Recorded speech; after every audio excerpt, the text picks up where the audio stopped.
We're going to be making the October quilt block, which is the star. You have three choices: a basic star, a star with a checkerboard in the center, and a star in a star. I'm going to show you the star in a star today. First, you're going to cut out all of your pieces. Then you're going to mark your half square triangles. It says to mark the light ones, but I found the dark ones showed up better. Then we put the right sides together of a half square triangle and sew on either side of the line. We do not sew on the line. We sew 1/4 inch from the line. To make a half square triangle, you need to have 7/8 of an inch added on to your finished size of the half square triangle. So any half square triangle, these are going to be the big ones, and then these will be the little ones. For the center of the star, you add 7/8 of an inch to the finished size of the square. We're going to sew on either side of your center line 1/4 inch. First, I'm going to reduce my stitch size because I'm not going to be back stitching. So if you make a smaller stitch, it'll be better.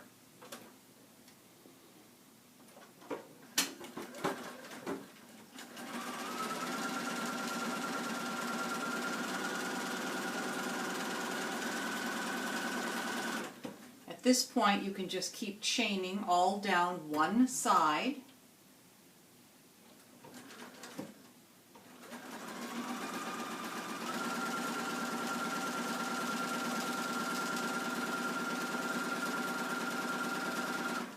You can have a very long line, both your large and your small half square triangles. When you get to the end, turn and stitch down the other side.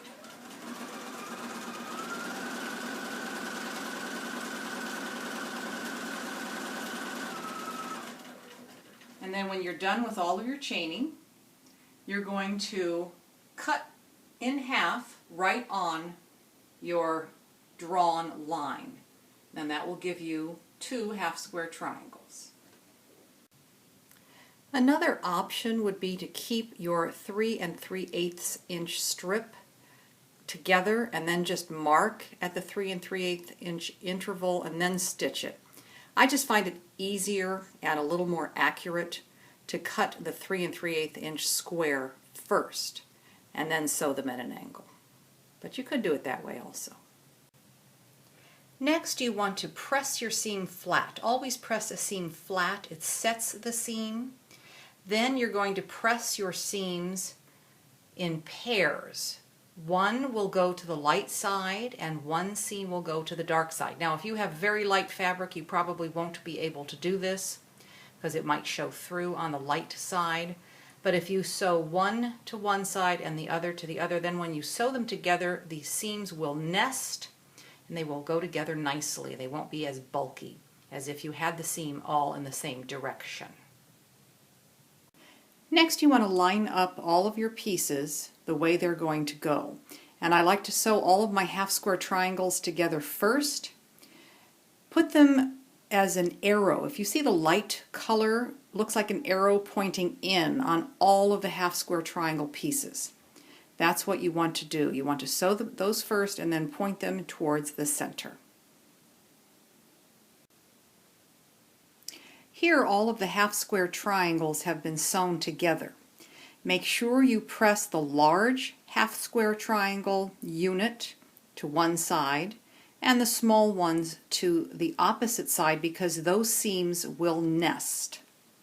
Now I'm going to sew together the center star first and then add on the outside parts.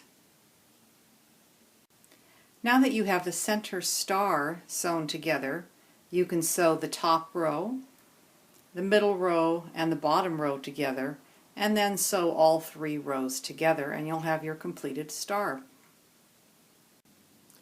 On the back of your piece, you should see the seams going in opposite direction. That's called nesting. That way you don't have all the bulk as if they went in one direction. So that's what it should look like. And then your finished piece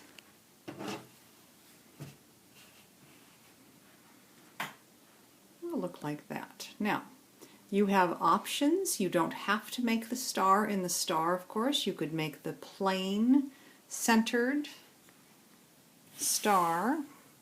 You could make the one with the checkerboard, or you could make the star in the star. And you will need to make 3 for your mystery quilt. All right, enjoy.